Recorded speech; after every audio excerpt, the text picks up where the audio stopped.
ಸಣ್ಣ ಕರಳಿನಲ್ಲಿ ನಾನು ಫಸ್ಟ್ ಹೇಳಿದೆ ಅಮಲೇಸ್ ಕಿಣ್ವ ಪಿಷ್ಟವನ್ನು ಏನ್ ಮಾಡ್ತದ ಮಾಲ್ಟೋಸ್ ಆಗಿ ಪರಿವರ್ತಿಸ್ತದ. ಅದ್ರ ಜೊತೆಗೆ ಲೈಫೇಸ್ ಕಿಣ್ವ ಏನ್ ಮಾಡ್ತದ ಕೊಬ್ಬನ್ನ ಸಣ್ಣ ಕೊಬ್ಬನ್ನ ಕರಗಿಸಿ ಕೊಬ್ಬಿನ ಆಮ್ಲ ಮತ್ತು ಗ್ಲೀಸರ ಆಗಿ ಪರಿವರ್ತಿಸ್ತದೆ. ಹೌದಿಲ್ಲ? ಸೊ ಎರಡು ಕಿಣ್ವಗಳು ಇಲ್ಲಿ ಏನಾಯ್ತು ಕಾರ್ಯನಿರ್ವಹಿಸಿದ್ದು. ಇನ್ನು ನೆಕ್ಸ್ಟ್ ಮೂರನೇದು ಒಂದು ಕಿಣ್ವ ಐತಿ, ಟ್ರಿಪ್ಸಿನ್ ಐತಿ. ಸೊ ಈ ಟ್ರಿಪ್ಸಿನ್ ಏನ್ ಮಾಡ್ತದ, ಫಸ್ಟ್ ಟ್ರಿಪ್ಸಿನ್ ಇದರ ಅಣ್ಣ ಯಾರು ಅಂತ ಹೇಳಿದ್ದೆ ನಾನು, ಟ್ರಿಪ್ಸಿನ್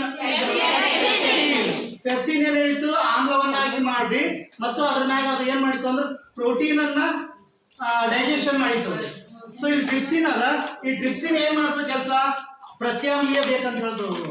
ಸೊ ನಾನು ಆಹಾರದ ಮೇಲೆ ವರ್ತಿಸ್ಬೇಕಾದ್ರೆ ನಾನು ಪ್ರತ್ಯಾಮ್ಲೀಯ ಬೇಕಂತ ಹೇಳ್ತೇವೆ. ಸೊ ಪ್ರತ್ಯಾಮ್ಲೀಯ ಮಾಡಿದ್ದೆ ಯಾವುದು, ಆಹಾರವನ್ನ ಪ್ರತ್ಯಾಮ್ಲೀಯ ಮಾಡಿದ್ದೆ ಯಾವುದು, ಪಿತ್ತರಸ ಪ್ರತ್ಯಾಮ್ಲೀಯ ಮಾಡ್ತು.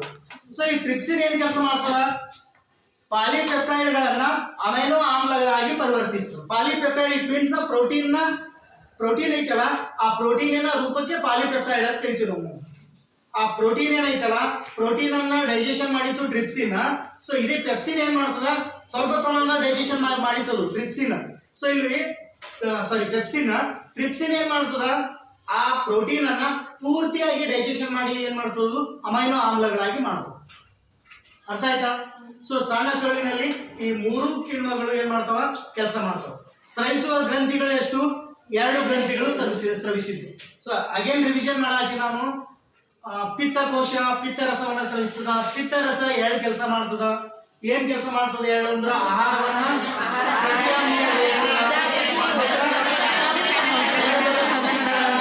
ಚಿಕ್ಕ ಕೊಬ್ಬಿನ ಕಣಗಳಾಗಿ ಬದಲಾಯಿಸ್ತದೆ. ಆಮೇಲೆ ನೆಕ್ಸ್ಟ್ ಮೆದೋಜೀರಕ ಗ್ರಂಥಿ ಮೆದೋಜೀರಕ ಗ್ರಂಥಿ 3 ಕಿಣ್ವಗಳನ್ನ ಸ್ರವಿಸ್ತದ. ಅದು ಯಾವ್ದಂದ್ರೆ ಅಮಲೈಸ್, ಟ್ರಿಪ್ಸಿನ್, ಲೈಪೇಸ್. ಸೊ ಅಮಲೈಸ್ ಕಿಣ್ವ ಏನ್ ಮಾಡ್ತದ, ಟ್ರಿಪ್ಸಿನ್ ಕಿಣ್ವ ಏನ್ ಮಾಡ್ತದ, ಅಮಲೈಸ್ ಕಿಣ್ವ ಏನ್ ಮಾಡ್ತದ, ಸಣ್ಣ ಕೊಬ್ಬಿನ ಕಣಗಳನ್ನ ಕೊಬ್ಬಿನ ಆಮ್ಲ ಮತ್ತು ಗ್ಲೈಸರಾಲ್ ಆಗಿ ಪರಿವರ್ತಿಸ್ತದೆ. ಸೊ ಟ್ರಿಪ್ಸಿನ್ ಏನ್ ಮಾಡ್ತದ, ಪಾಲಿಪೆಪ್ಟೈಡ್ಗಳನ್ನ ಅಮೈನೋ ಆಮ್ಲಗಳಾಗಿ. ಸೊ ಇಷ್ಟು ಕೆಲಸ ಏನ್ ಮಾಡ್ತದ ಅಂದ್ರ ಸಣ್ಣ ಕರುಳಿನಲ್ಲಿ ನಡೀತದೆ. ಅದಕ್ಕೆ ನಾ ಹೇಳತ್ತೀನಿ ನಿಮ್ಗ, ಸಣ್ಣ ಕರುಳು ಏನದ ಅಂದ್ರ ಪೂರ್ತಿ ಆಹಾರ ಪಚನವಾಗುವ ಸ್ಥಳ ಯಾವ್ದು ಕೇಳಿದ್ರೆ ನಿಮ್ ಕ್ವಶನ್ ಬರ್ಬೋದು. ನಮ್ಮ ದೇಹದಲ್ಲಿ ಪೂರ್ತಿ ಆಹಾರ ಪಚನವಾಗುವ ಸ್ಥಳ ಯಾವ್ದು ಕೇಳಿದ್ರೆ ಸಣ್ಣ ಕರುಳು ಅಂತ ಹೇಳ್ಬೇಕು. ಯಾಕಂದ್ರೆ ಸಣ್ಣ ಕರುಳಿನಲ್ಲಿ ಇಷ್ಟೆಲ್ಲ ಕಿಣ್ವಗಳು ಏನಾಗ್ತಾವ ಅಂದ್ರ ಆಹಾರದ ಮೇಲೆ ವರ್ತಿಸಿ ಆ ದೊಡ್ಡ ಆಹಾರದ ಕಣಗಳನ್ನ ಸಣ್ಣ ಕಣಗಳಾಗಿ ಮಾಡಿ ಅದರಲ್ಲಿರುವ ಪೋಷಕಾಂಶಗಳನ್ನ ಡಿವೈಡ್ ಮಾಡ್ತದೆ. ಡಿವೈಡ್ ಮಾಡಿ ಆಮೇಲೆ ಏನಾಗ್ತದೆ ನೋಡ್ರಿ, ಇದು ಐತಲ್ಲ ಸಣ್ಣ ಕರುಳು ಐತಲ್ಲ, ಇಷ್ಟೆಲ್ಲ ಆಗಿಂದ ಸಣ್ಣ ಕರುಳಿನಲ್ಲಿ ಬೆರಳಿನಾಕಾರದ ರಚನೆಗಳಿದಾವ, ಅವಕ್ಕೆ ವಿಲ್ಲೆಗಳು ಅಂತ ಕರಿತೀವಿ ನಾವು. ಸಣ್ಣ ಕರುಳಿನ ಒಳಗಡೆ ಬೆರಳಿನ ಆಕಾರದ ರಚನೆಗಳನ್ನ ವಿಲ್ಲೆಗಳು ಅಂತ ಕರಿತೀವಿ. ಇಂಪಾರ್ಟೆಂಟ್ ಕ್ವಶನ್ ಇದೆ. ಸಣ್ಣ ಕರುಳಿನ ಒಳಗಡೆ ಬೆರಳಿನ ಆಕಾರದ ರಚನೆಗಳನ್ನ ವಿಲ್ಲೆಗಳು ಅಂತ ಕರಿತೀವಿ. ಆ ಸಣ್ಣ ಕರುಳಿನಲ್ಲಿ ಬೆರಳಿನ ಆಕಾರದ ರಚನೆಗಳು ಹೆಂಗಿರ್ತಾವಪ್ಪ ಅಂದ್ರ, ಸೊ ಇಲ್ಲಿ ಒಂದು ಸಣ್ಣ ಕರುಳು ಆದಂತ ತಿಳ್ಕೊರಿ. ಸೊ ಇಲ್ಲಿ ಸಣ್ಣ ಕರುಳು ಆದಂತ ತಿಳ್ಕೊರಿ. ಆ ಸಣ್ಣ ಕರುಳಿನಲ್ಲಿ ವಿಲ್ಲೆಗಳ ಪಾತ್ರ ಏನಾದ, ಈ ರೀತಿ ಬೆರಳಿನ ಆಕಾರದ ರಚನೆಗಳು, ಅಸಂಖ್ಯಾತ ರಚನೆಗಳು ಇರ್ತಾವ, ಲಕ್ಷಗಟ್ಟಲೆ ರಚನೆಗಳು ಇರ್ತಾವೆ ಇದರಲ್ಲಿ. ಸೊ ಈ ಯಾಕೆ ಇಷ್ಟು ರಚನೆಗಳು ಇರ್ತಾವ ಅಂದ್ರ ಅದನ್ನ ಅದರ ಸಣ್ಣ ಕರುಳಿನ ಒಳ ಪ್ರದೇಶವನ್ನ ಏನಾಗಿರ್ತದೆ, ಹೆಚ್ಚಿಸ್ಕೋಬೇಕಾಗಿರ್ತದೆ. ಈಗ ನೋಡ್ರಿ, ಬಿಲ್ಲೆಗಳು ಇರ್ಲಿಲ್ಲ ಅಂದ್ರ ಇಲ್ಲೇ ನರಗಳು ಜಾಯಿಂಟ್ ಆಗಿದ್ವು ಅಂದ್ರ ಕಡಿಮೆ ಪ್ರಮಾಣದ ನರಗಳು ಅಲ್ಲಿ ಜಾಯಿಂಟ್ ಆಗಿತ್ತು. ಅದೇ ಬಿಲ್ಲೆಗಳು ಇರೋದ್ರಿಂದ ಏನಾಗ್ತಾವ, ಬಿಲ್ಲೆಗಳ ಒಳಗಡೆ ನರಗಳು ಜಾಯಿಂಟ್ ಅದಾವ. ಸೊ ಈ ರೀತಿ ಎಲ್ಲ ಕಡೆ ಒಳಮೈ ಮೇಲೆ ನರಗಳು ಏನದಾವ ಅಂದ್ರ ಜಾಯಿಂಟ್ ಅದಾವ. ಸೊ ಇಲ್ಲಿ ನೋಡ್ರಿ, ಈ ರೀತಿ ಹೋಗಿ ಬರೋದ್ರಿಂದ ನರಗಳು ಜಾಸ್ತಿ ಜಾಯಿಂಟ್ ಅದಾವ, ಅಥವಾ ಇಷ್ಟೇ ಸ್ಥಳದಾಗ ನರಗಳು ಕೂಡಿದ್ರೆ ಜಾಸ್ತಿ ಇರ್ತಾವ. ಇಷ್ಟರಲ್ಲಿ ನರ ಜಾಸ್ತಿ ಜಾಯಿಂಟ್ ಆಗಕ್ಕೆ ಸಾಧ್ಯ ಇಲ್ಲ. ಅದಕ್ಕೆ ಸೊ ಈ ಮ್ಯಾಗಿಂದ ವಿಲ್ಲೆಗಳು ಈ ರೀತಿ ಬೆರಳಿನಾದ ರಚನೆಗಳು ಇರೋದ್ರಿಂದ ಅದ್ರ ಒಳಗಡೆ ಅದ್ರ ಸರ್ಫೇಸ್ ಹೆಚ್ಚಾಗ್ತದೆ, ಮೇಲ್ಮೈ ಹೆಚ್ಚಾಗ್ತದೆ, ಪ್ರದೇಶ ಹೆಚ್ಚಾಗ್ತದೆ. ಸೊ ಅಲ್ಲಿ ಏನಾಗ್ತದೆ, ನರಗಳ ಸಂಖ್ಯೆ ಏನಾಗ್ತದೆ, ಜಾಸ್ತಿ ಆಗ್ತದೆ. ಏನಾಗ್ತದ, ಸಣ್ಣ ಕರುಳಿನಲ್ಲಿ ಆಹಾರ ಡೈಜೆಷನ್ ಆಗಿಂದ ಮುಂದೆ ಹೋಗ್ತಾ ಆ ವಿಲ್ಲೆಗಳ ಹತ್ರ ಹೋಗ್ತದ. ಆ ವಿಲ್ಲೆಗಳು ಏನ್ ಮಾಡ್ತಾವ, ಒಳಗಡೆ ನರಗಳು ಜಾಯಿಂಟ್ ಇರ್ತಾವ, ಅದ್ರ ಮೇಲ್ಗಡೆ ಸೊ ಈ ತರ ಇರ್ತದ. ಆ ವಿಲ್ಲೆಗಳು ಏನ್ ಮಾಡ್ತಾವ, ಆ ಪೂರ್ತಿ ಪ್ರಮಾಣದ ಡೈಜೆಷನ್ ಆದ ಆಹಾರವನ್ನ ಆ ವಿಲ್ಲೆಗಳು ಏನ್ ಮಾಡ್ತಾವ, ಹೀರ್ಕೋತಾವ. ಸೊ ಹೀರ್ಕೊಂಡು ಆ ವಿಲ್ಲೆಗಳ ಒಳಗಡೆ ಸಣ್ಣ ಸಣ್ಣ ನರಗಳು ಜಾಯಿಂಟ್ ಆಗ್ಯಾವ, ಕನೆಕ್ಟ್ ಆಗಿದಾವ. ಸೊ ಆ ನರಗಳು ಏನ್ ಮಾಡ್ತಾವ ಅಂದ್ರ, ಈ ಸಣ್ಣ ಸಣ್ಣ ನರಗಳು ಏನ್ ಮಾಡ್ತಾವ, ಆ ಆಹಾರವನ್ನ ಹೀರ್ಕೊಂಡು ರಕ್ತದ ಜೊತೆ ತಗೊಂಡ ಕ್ಷಣ ಏನ್ ಮಾಡ್ತದ, ಇಡೀ ದೇಹಕ್ಕೆಲ್ಲ ಏನಾಗ್ತದ, ಸಂಚಾರ. ಅರ್ಥ ಆಯ್ತಾ? ಆಹಾರ ಹೆಂಗ್ ಹೋಯ್ತು ನಮ್ಮ ಸಣ್ಣ ಕಳ್ಳಿಂದ ದೇಹಕ್ಕೆ ಹೆಂಗ್ ಹೋಗ್ತದೆ, ಸಣ್ಣ ಕಳ್ಳಿಂದ ದೇಹಕ್ಕೆ ಹೆಂಗ್ ಹೋಗ್ತದೆ ಅಂದ್ರೆ ವಿಲ್ಲೆಗಳ ಮೂಲಕ. ಆ ವಿಲ್ಲೆಗಳು ಏನ್ ಮಾಡ್ತಾವ, ಆಹಾರವನ್ನ ಹೀರ್ಕೊಂಡು ಆ ನರಗಳಿಗೆ ಏನ್ ಮಾಡ್ತಾವ, ಕಳಿಸ್ಕೊಡ್ತಾವ. ಸೊ ನರಗಳಲ್ಲಿ ರಕ್ತ ಯಾವಾಗ್ಲೂ ಸಂಚಾರ ಆಗ್ತಿರ್ತದೆ, ನಿಮ್ಗೆ ಗೊತ್ತದ. ಸೊ ನರಗಳು ಇದ್ದದ್ದೇ ಮೇನ್ ಅದು ರಕ್ತ ಸಂಚಾರ ಮಾಡಕ, ಅದ್ರ ಜೊತೆ ಏನಾಯ್ತು ಇಲ್ಲಿ ಆಹಾರ ಕೂಡ ರಕ್ತದ ಜೊತೆ ಬೇರಿತು. ಸೊ ಇಂಥ ವಿಲ್ಲೆಗಳು ಲಕ್ಷಗಟ್ಲೆ ಇರ್ತಾವ. ಇಂಥ ವಿಲ್ಲೆಗಳು ಎಷ್ಟಿರ್ತಾವ, ಲಕ್ಷಗಟ್ಲೆ ನಮ್ಮ ಸಣ್ಣ ಕರುಳಿನಲ್ಲಿ ಇರ್ತಾವ. ನಮ್ಮ ದೇಹದ ಅತ್ಯಂತ ದೊಡ್ಡ ಭಾಗ ಕರುಳು ಅಂದ್ರೆ ಸಣ್ಣ ಕರುಳು. ಸೊ ಅದು ಎಷ್ಟು ದೊಡ್ಡದು ಅಂದ್ರ, ಹೊರಗಡೆ ಸಣ್ಣ ಕರುಳು ತೆಗೆದು ಉದ್ದಕ್ ಮಾಡಿ ಮ್ಯಾಲೆ ನಿತ್ರ ಕೆಳಗತ್ತು, ಮ್ಯಾಲೆ ಕೆಳಗತ್ತು, ಅಷ್ಟು ದೊಡ್ಡ ಕರುಳು ಸಣ್ಣ ಸಣ್ಣ ಸಣ್ಣ ಸಣ್ಣ ಸಣ್ಣ ಸಣ್ಣ ಸಣ್ಣ ಸಣ್ಣ ಸುಳ್ಳಿ ಹೊಡೆದು ಅಷ್ಟೊಳಗೆ ಕೂತೋದು. ಅರ್ಥ ಆಯ್ತಾ? ಸೊ ಕರಳು ಹೊರ ತೆಗೆದ ಕ್ಷಣ ನೀವು ಮ್ಯಾಲೆ ಹಿಂಗ್ ಜ್ಯೋತಿ ಬಿಡ್ರಿ, ನೆಲಕತ್ತೋದು ಕರಳು. ಆಮೇಲೆ ತೊಗೊಂಡು ಮಾಡಿಸ್ಕೊಂಡು ಮತ್ತೆ ಹಾಕೊಳ್ಳೋದು. ಹಂಗ ಮಾಡ್ರಿ ಒಂದ್ಸರಿ. ಯಾರು ಮಾಡಾರಂತೂ ಮಾಡಿದ್ರೆ ವಿಜ್ಞಾನಿಗಳು ಅನ್ಸೋತೀರಿ, ಯಾರು ಮಾಡಾರಂತೂ ಮಾಡಿದ್ರೆ ನಿಮ್ಗೆ ದೊಡ್ಡ ದೊಡ್ಡ ಪ್ರೈಸ್ ಕೊಡ್ತಾರ. ಎಲ್ಲೋ ಮಾಡಿದ್ರೆ ಮಾಡ್ತೀವಿ. ಸೊ ಈ ವಿಲ್ಲೆಗಳು ಏನ್ ಮಾಡ್ತಾವ ಅಂದ್ರ, ಈ ಬೆರಳಿನ ಆಕಾರದ ರಚನೆಗಳು, ನರಗಳು ಆ ವಿಲ್ಲೆಗಳ ಕೆಳಗಡೆ ನರಗಳು ಅಂಟುಕೊಂಡಿರ್ತಾವ. ಸೊ ಈ ರೀತಿ ನರಗಳು ಅಂಟುಕೊಂಡಿರ್ತಾವ. ಈ ನರಗಳು ಏನ್ ಮಾಡ್ತಾವ, ಈ ನರಗಳ ಒಳಗ ರಕ್ತ ಇರ್ತದ. ಆ ರಕ್ತ, ಈ ಆಹಾರ ಏನಿರ್ತದ, ಆ ಆಹಾರ ಆ ವಿಲ್ಲೆಗಳಲ್ಲಿ ಹೋಗಿ ಆ ನರಗಳಲ್ಲಿ ಏನಾಗ್ತದ, ನರಗಳ ಜೊತೆ ನರಗಳ ಒಳಗ ಹೋಗ್ತದ. ಆ ನರಗಳ ಒಳಗ ರಕ್ತ ಇರ್ತದ. ಆ ರಕ್ತದ ಜೊತೆ ಆಹಾರ ಸೇರ್ತದೆ. ಆಹಾರ ಅಂದ್ರೆ ಇಟ್ ಮೀನ್ಸ್ ಇಷ್ಟೊತ್ತನ ಎಲ್ಲ ಡೈಜೆಷನ್ ಆಯ್ತಲ್ಲ, ಪೂರಾ ಆಹಾರ ಹೆಂಗಾಗಿರ್ತದ್ರ, ಬಾಯಿಯಲ್ಲೇ ಡೈಜೆಷನ್ ಆಗಿರ್ತದ ಅರ್ಧಮರ್ಧ. ಹೊಟ್ಟೆಯಲ್ಲಿ ತೀರಾ ಸಣ್ಣ ಆಗ್ತದ. ಸಣ್ಣ ಕರುಳಿಗೆ ಹೋದ ಕೂಡಲೇ ಗಂಜಿಗಿಂತ ಸಣ್ಣ ರೂಪಕ್ಕೆ ಬರ್ತದ ಆಹಾರ. ಗಂಜಿಗಿಂತ ಸಣ್ಣ ರೂಪಕ್ಕೆ ಬರ್ತದ ಆಹಾರ ಸಣ್ಣ ಕರುಳಿನಲ್ಲಿ ಹೋಗೋಣ. ಸೊ ಆ ಸಣ್ಣ ಕರುಳಿನಲ್ಲಿ ಎಲ್ಲಾ ಕಿಣ್ವಗಳು ಅದ್ರ ಮ್ಯಾಗ ವರ್ತಿಸಿ ಅಲ್ಲೆಲ್ಲ ಪ್ರೋಟೀನ್, ವಿಟಮಿನ್, ಕಾರ್ಬೋಹೈಡ್ರೇಟ್ಸ್ ಎಲ್ಲ ಡಿವೈಡ್ ಮಾಡಿ ಅದು ಏನ್ ಮಾಡ್ತದ, ವಿಲ್ಲೆಗಳಿಗೆ ಕಳಿಸ್ಕೊಡ್ತದೆ. ವಿಲ್ಲೆಗಳು ಏನಾಗಿರ್ತಾವ, ರೆಡಿ ಆಗಿರ್ತಾವ. ಆಹಾರ ಮುಂದೆ ಬಂದ ಕೂಡಲೇ ಆ ವಿಲ್ಲೆಗಳ ಆಹಾರವನ್ನ ಹೀರ್ಕೊಂಡ್ಬಿಡ್ತಾವ. ಹೀರ್ಕೊಂಡು ರಕ್ತದ ಜೊತೆ ಸೇರಿ ಆಹಾರ ನಮ್ಮ ದೇಹದ ತುಂಬೆಲ್ಲ ಸರ್ಕ್ಯುಲೇಟ್ ಆಗ. ನಮ್ಮ ದೇಹದಾಗ ಎಲ್ಲ ಜೀವಕೋಶಗಳದಾವ. ಸೊ ಆ ಜೀವಕೋಶಗಳಿಗೆ ರಕ್ತ ಬೇಕು. ಸೊ ಆ ಜೀವಕೋಶಗಳ ಜೊತೆ ರಕ್ತದ ಜೊತೆ ಏನಾಗ್ತದೆ, ಆಹಾರನೂ ಹೋಯ್ತು. ಜೀವಕೋಶದಲ್ಲಿ ಆಹಾರ ಎಲ್ಲಿ ಡೈಜೆಷನ್ ಆಗ್ತದ, ಎಲ್ಲಿ ಆಗ್ತದೆ, ಜೀವಕೋಶದಲ್ಲಿ ಆಹಾರ ಎಲ್ಲಿ ಡೈಜೆಷನ್ ಆಗ್ತದೆ, ಶಕ್ತಿ ಉತ್ಪಾದನಾ ಕೇಂದ್ರ ಅಂತ ಯಾವ್ದು ಕರಿತೀವಿ, ಮೈಟೋಕಾಂಡ್ರಿಯಾದಾಗ ಆಹಾರ ಮತ್ತು ಮೂಗಿನಿಂದ ಹೋದ ಆಕ್ಸಿಜನ್ ಎರಡೂ ಸೇರ್ಕೊಂಡು ರಾಸಾಯನಿಕವಾಗಿ ವರ್ತಿಸಿ ಕಾರ್ಬನ್ ಡೈಆಕ್ಸೈಡ್, ಶಕ್ತಿ, ನೀರು ಬಿಡುಗಡೆ ಆಗ್ತದೆ. ಸೊ ಆ ಶಕ್ತಿಯನ್ನ ATP ರೂಪದಲ್ಲಿ ಸಂಗ್ರಹಗೊಂಡಿರ್ತದ. ಸೊ ನಮ್ಗೆ ಬೇಕಾದಾಗ ಬಳಕೆಗೆ ಸಿಗ್ತದೆ. ಅರ್ಥ ಆಯ್ತಾ? ನಾವು ಆಹಾರ ತಿನ್ನುವ ಮೂಲ ಉದ್ದೇಶ ನಮ್ಗೆ ಶಕ್ತಿ ಸಿಗ್ಲಿ ಅಂತ. ಪ್ರತಿಯೊಂದು ಕೆಲಸ ನಾವು ಕೂಡ್ಬೇಕಾದ್ರೂ ಶಕ್ತಿ ಬೇಕು, ನಾವು ಮಲ್ಕೋಬೇಕಾದ್ರೂ ಶಕ್ತಿ ಬೇಕು, ಮಲ್ಕೊಂಡ ನಂತರನೂ ಶಕ್ತಿ ಬೇಕು. ನಾವು ಮಲ್ಕೊಂಡ ನಂತರ ಬಾಡಿ ಪೂರಾ ಇದು ಆಗಿರ್ತದಲ್ರಿ, ಶಕ್ತಿ ಆಗ್ಬೇಕು ಅಂತ ಕೇಳ್ಬೋದು. ಬಟ್ ಒಳಗಡೆ ಹಾರ್ಟ್ ಕೆಲಸ ಮಾಡ್ತಿರ್ತದೆ. ನೀವು ಮಲ್ಕೊಂಡು ಹಾರ್ಟ್ ಮಲ್ಕೋತದ, ಹಾರ್ಟ್ ಮಲ್ಕೋತಂದ್ರೆ ನೀವು ಹೋಗಿ ಅಂತ ಅರ್ಥ, ದೇವ್ರ ಪಾದ ಸೇರಿರಿ ಅಂತ ಅರ್ಥ, ಹೌದಿಲ್ಲ? ಸೊ ನೀವು ಮಲ್ಕೊಂಡ್ರು ಕೂಡ ಹಾರ್ಟ್ ಹೊಡಿತಿರ್ತದ. ಮಕ್ಕಳ ಗಡ್ತ ಇಟ್ಟಿಂದ ಮಲ್ಕೊಂಡಿರ್ತೀರಿ. ಸೊ ಅದು ಡೈಜೆಷನ್ ಮಾಡ್ಬೇಕಲ್ಲ. ನೀವು ಮಕ್ಕೊಂಡ್ರೆ ಅದೇ ಮಷೀನ್ ಮಕ್ಕೋತಿರ್ತೀರಿ, ಏನು ಮಕ್ಕೊಳಂಗಿಲ್ಲ. ಅದು ಮತ್ತೆ 2 ಹೊಸ ಆಗಿರ್ತದ. ಅದು ಮಕ್ಕೊಂಡಿರ್ತಂದ್ರೆ ಹೊಸ ಆಗ್ತಿರ್ಲಿಲ್ಲ. ಊಟ ಮಾಡೋದು ಮಕ್ಕೊಂಡ್ಬಿಟ್ರಂದ್ರ ಅದು ಮತ್ತೆ ಎದ್ದಿಂದ ಡೈಜೆಷನ್ ಆಗಿ ಹೊಸ ಆಗ್ಬೇಕಾಗಿತ್ತು. ಹಂಗಾಗಲ್ಲ, ಹೌದಿಲ್ಲ?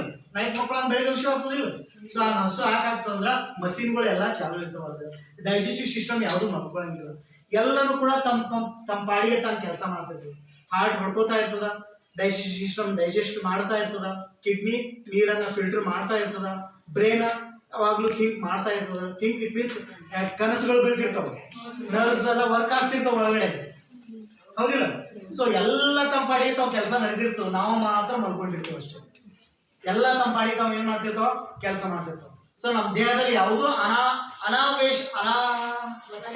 ಅನಾವಶ್ಯಕ ವಸ್ತು ಯಾವುದೂ ಇಲ್ಲ ನಮ್ಮ ದೇಹದಲ್ಲಿ. ಒಂದೇ ಒಂದಿತ್ತು, ಸೊ ಅದಕ್ಕೆ ಇನ್ಫೆಕ್ಷನ್ ಆದ್ರೆ ಅಪೆಂಡಿಕ್ಸ್ ಅನ್ನ ಕಟ್ ಮಾಡಿ ತೆಗಿತಾರ. ಇನ್ಫೆಕ್ಷನ್ ಆದ್ರೆ ಇಲ್ಲ ಅಂದ್ರೆ ಏನು ತೊಂದರೆ ಮಾಡಲ್ಲ ಅದು ನಮ್ಗೆ. ಸಪೋಸ್ ಏನಾರೆ ಆಪರೇಷನ್ ಮಾಡ್ಬೇಕಾಗಿತ್ತು ಬೇರೆ ಕಾರಣಕ್ಕಾಗಿ ಅಂದ್ರ ಅವಾಗ ಆ ರೀಸನ್ ಮುಗಿಸ್ಕೊಂಡು ಅಪೆಂಡಿಕ್ಸ್ ಕೂಡ ತೆಗೆದ್ಬಿಡ್ತಾರೆ ಆ ಟೈಮ್ದಾಗ. ಯಾಕಂದ್ರೆ ಅನುಪಯುಕ್ತ ಹಂಗ ಅದರಿಂದ ಏನ್ ಕೆಲಸ ಇಲ್ಲ ನಮ್ಮ ದೇಹದಾಗ ಏನ್ ಕೆಲಸ ಇಲ್ಲ ಅವಾಗ. ಸೊ ಹಂಗಾಗಿ ಒಬ್ಬ ವಿಜ್ಞಾನಿ ಮಾತಾಡ್ತಾನ, ಬಲಿಷ್ಠವಾದದ್ದು ಉಳಿತವ, ವೇಸ್ಟ್ ಇದ್ದದ್ದು ಅಳಿದು ಹೋಗ್ತಾವ ಅಂತ. ಸೊ ನಮ್ಮ ದೇಹದಾಗ ಯಾವ ಬಳಸ್ತೀವಿ ಅವು ಉಳಿತಾವ, ಯಾವ ಬಳಸಂಗಿಲ್ಲ ಅವು ಅಳಿದು ಹೋಗ್ತಾವ ನಮ್ಮ ದೇಹದಾಗ. ಅಂದ್ರೆ ಒಂದು ಜನರೇಷನ್ ಹೇಳತ್ತಿಲ್ಲ ನಾನು. ಸೊ ಸುಮಾರು ಸಾವಿರಾರು ವರ್ಷಗಳಿಂದ ನಮ್ಮ ಜನರೇಷನ್ ಬಂದಲ್ಲ, ಪೀಳಿಗೆಯಿಂದ ಪೀಳಿಗೆಗೆ. ಆ ಜನರೇಷನ್ಗಳಲ್ಲಿ ಯಾವ ಅಂಗ ನಾವು ಬಳಸ್ತಾ ಇರ್ತೀವಿ ಕಂಟಿನ್ಯೂ ಆಗಿ, ಆ ಅಂಗಗಳು ಏನಾಗ್ತಿರ್ತಾವ, ಸ್ಟ್ರಾಂಗ್ ಆಗ್ತಾವ. ಯಾವ ಅಂಗಗಳು ಬಳಕೆಯಲ್ಲಿ ಇರಂಗಿಲ್ಲ ಆ ಅಂಗಗಳು ನಶಿಸಿ ಹೋಗ್ತಾವ. ಇದು ಮಾನವನ ಸಹಜ ಗುಣ. ಇದು ಒಬ್ಬ ವಿಜ್ಞಾನಿ ಹೇಳಿದ್ದಾನೆ. ಅದು ನೆಕ್ಸ್ಟ್ ಪಾಠದಾಗೂ ಬರ್ತೈತಿ, ಅವಾಗೂ ಹೇಳ್ತೀನಿ ನಾನು ಅದ್ರ ಬಗ್ಗೆ. ಸೊ ಅದಕ್ಕೆ ನಮ್ಗೆ ಮೊದಲು ಬಾಲ ಇತ್ತು. ಸೊ ಅದು ನಮ್ಗೆ ಏನು ಯೂಸ್ ಆಗಲಿಲ್ಲ. ಬಾಲ ಯೂಸ್ ಆಗ್ಲಾಬಿಟ್ಟಕ್ಕೆ ಏನಾಯ್ತು, ಅದು ಉದುರಿ ಹೋಯ್ತು. ಬಾಲ ಉದುರಿ ಹೋಯ್ತು, ಹೌದಿಲ್ಲ? ಸೊ ಹಂಗ ಅಪೆಂಡಿಕ್ಸ್ ಮಾತ್ರ ಅದು ಒಂದೈತಿ. ಅದಕ್ಕೆ ಏನಾದ್ರು ಇನ್ಫೆಕ್ಷನ್ ಆಯ್ತು ಅಂದ್ರೆ ಭಾಳ ಏನಾಗ್ತದ, ಹೊಟ್ಟೆ ನೋವು ಆಗ್ತದೆ, ಹೊಟ್ಟೆ ಕಡಿತದ. ಸಪೋಸ್ ಬ್ಲಡ್ ಬಸ್ಟ್ ಆಯ್ತು ಅಂದ್ರೆ ಭಾಳ ಪ್ರಾಬ್ಲಮ್ ಆಗ್ತದೆ. ಸೊ ಹಿಂಗೆ ಅಪೆಂಡಿಕ್ಸ್, ಹೊಟ್ಟೆ ಜಾಸ್ತಿ ನೋವು ಇತ್ತಂದ್ರೆ ಅಪೆಂಡಿಕ್ಸ್ ಆಪರೇಷನ್ ಮಾಡ್ತಾರೆ, ಹೌದಿಲ್ಲ?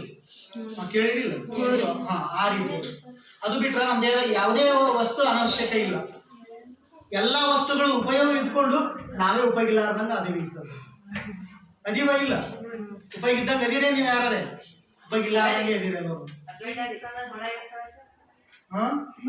ಇನ್ಫೆಕ್ಷನ್ ಅಂದ್ರೆ ಸೂಕ್ಷ್ಮ ಜೀವಿಗಳು. ಇನ್ಫೆಕ್ಷನ್ ಆಯ್ತು, ಸೂಕ್ಷ್ಮ ಜೀವಿಗಳು ಇರ್ತದ. ಸೊ ಆ ಸೂಕ್ಷ್ಮ ಜೀವಿಗಳು ಏನ್ ಮಾಡ್ತಾವ ಅಂದ್ರೆ ಆ ಬ್ಲಸ್ಟ್ ಆಯ್ತಂದ್ರೆ ಅದು ತುಂಬಾ ಹೊಟ್ಟೆ ತುಂಬಾ ಆಗಿಬಿಡ್ತದ. ಸೊ ಅವಾಗ ಮನುಷ್ಯ ಬಹಳ ಬದುಕುವ ಚಾನ್ಸಸ್ ಕಮ್ಮಿ ಆಗ್ತದೆ. ಅದಕ್ಕೆ ಅಪೆಂಡಿಕ್ಸ್ ಸ್ವಲ್ಪ ಪ್ರಮಾಣದಾಗಿತ್ತು ಅದು ಕಟ್ ಮಾಡಿಬಿಡ್ತಾರೆ. ಅರ್ಥ ಆಯ್ತಾ? ಸೊ ಹಿಂಗಾಗಿ ನಮ್ಮ ದೇಹದಲ್ಲಿ ಯಾವ ವಸ್ತು ಬಳಸ್ತೀವಿ ಅದು ಸ್ಟ್ರಾಂಗ್ ಆಗ್ತದ, ಯಾವ ವಸ್ತು ಬಳಸಂಗಿಲ್ಲ ಅದು ವೀಕ್ ಆಗ್ತದೆ. ನಮ್ಮ ಬ್ರೇನ್ ಅದಕ್ಕೆ ಹೇಳ್ತಾರೆ, ನಿಮ್ಗೆ ಹೇಳ್ತೀನಿ ನಾನು, ಯಾವಾಗಲೂ ಏನಾಗಬೇಕು, ಬ್ರೇನ್ ಬಳಸ್ತಾ ಇರಬೇಕು. ಸುಮ್ಮನೆ ಕೊಟ್ಟಿಲ್ಲ ದೇವ್ರ ಮ್ಯಾಗ ತಿರುಗಾಡಕ್ ಕೊಟ್ಟಿಲ್ಲ, ಬ್ರೇನ್ ಥಿಂಕ್ ಮಾಡಕ್ ಕೊಟ್ಟಿದ್ದಾರೆ. ತರ್ಕಕ್ಕೆ ನಿಲ್ಕದ ವಿಷಯಗಳನ್ನ ಯೋಚನೆ ಮಾಡಕ್ ಕೊಟ್ಟಾರ. ಸೊ ಬುಕ್ಗಳನ್ನ ಓದಾಕ್ ಕೊಟ್ಟಾರ. ನಾವು ಎಷ್ಟು ಬ್ರೇನ್ ಅನ್ನ ಬಳಸ್ತೀವೋ ಅಷ್ಟು ಸ್ಟ್ರಾಂಗ್ ಆಗ್ತದೆ ಬ್ರೇನ್. ಸೊ ಯಾರು ಬ್ರೇನ್ ಜಾಸ್ತಿ ಕೆಲಸ ಕೊಡಂಗಿಲ್ಲ ಅದು ವೀಕ್ ಆಗ್ಕೋತ ಹೋಗ್ತದೆ ಬ್ರೇನ್. ಸೊ ನಾವು ನೋಡ್ರಿ, ಎಕ್ಸರ್ಸೈಸ್ ಮಾಡೋರು ಭಾಳ ಎಕ್ಸರ್ಸೈಸ್ ಮಾಡಿದ್ರೆ ಮಸಲ್ಸ್ ಎಲ್ಲ ಭಾರಿ ಗಟ್ಟಿ ಆಗ್ತಾವ, ಹೌದಾ ಇಲ್ಲ? ಗಟ್ಟಿ ಆಗ್ತಾವ ಅಂದ್ರೆ ಬಳಸಿದ ವಸ್ತು ಗಟ್ಟಿ ಆಗ್ತದ ಅಂತ ಅರ್ಥ ಆಯ್ತಿಲ್ಲ? ಸೊ ಯಾರು ರನ್ನಿಂಗ್ ಓಡ್ತೀವಿ 2-3 ದಿವಸ ಕಾಲು ಬ್ಯಾನ್ ಆಗ್ತದ, ಆಮೇಲೆ ಕಾಲು ಬ್ಯಾನ್ ಆಗಂಗಿಲ್ಲ, ಯಾಕಂದ್ರೆ ಅದು ಸ್ಟ್ರಾಂಗ್ ಹಾಕೋತ ಹೋಗ್ತದೆ.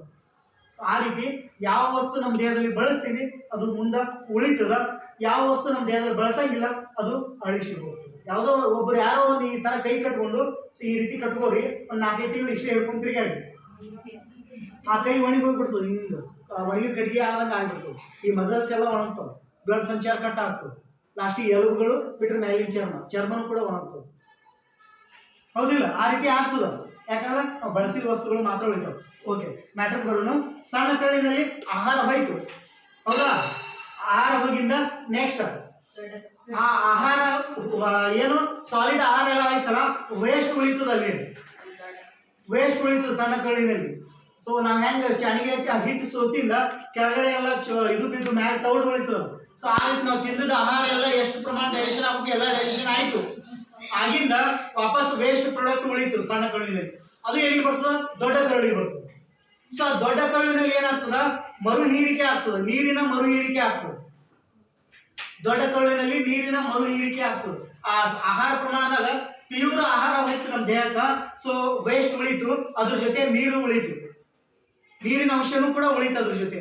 ಸೊ ಅದು ವಾಪಸ್ ದೊಡ್ಡ ಕರಳಿಗೆ ಹೋಗಿಂದ ಅಲ್ಲಿ ಏನಾಗ್ತದ? ಮತ್ತೆ ಆಹಾರ ಮತ್ತು ನೀರು ಮರು ಹೀರಿಕೆ ಆಗ್ತದೆ. ಹೆಚ್ಚಿನ ಪ್ರಮಾಣದ ನೀರು ಇರ್ತದೆ ಅಲ್ಲಿ. ಸೊ ನೀರು ಮರು ಹೀರಿಕೆ ಆಗ್ತದೆ ನಮ್ಮ ದೇಹಕ್ಕೆ.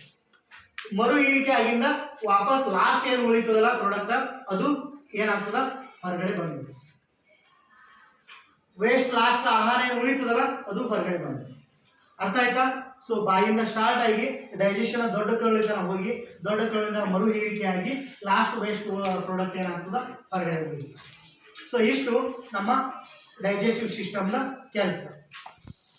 ಕ್ಲಿಯರಾ? ಅರ್ಥ ಆಯ್ತಾ? ಏನಾದರೂ ಡೌಟ್ಸ್ ಇದಾವ?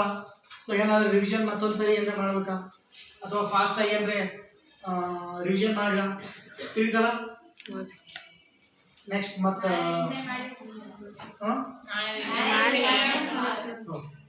ಕಟ್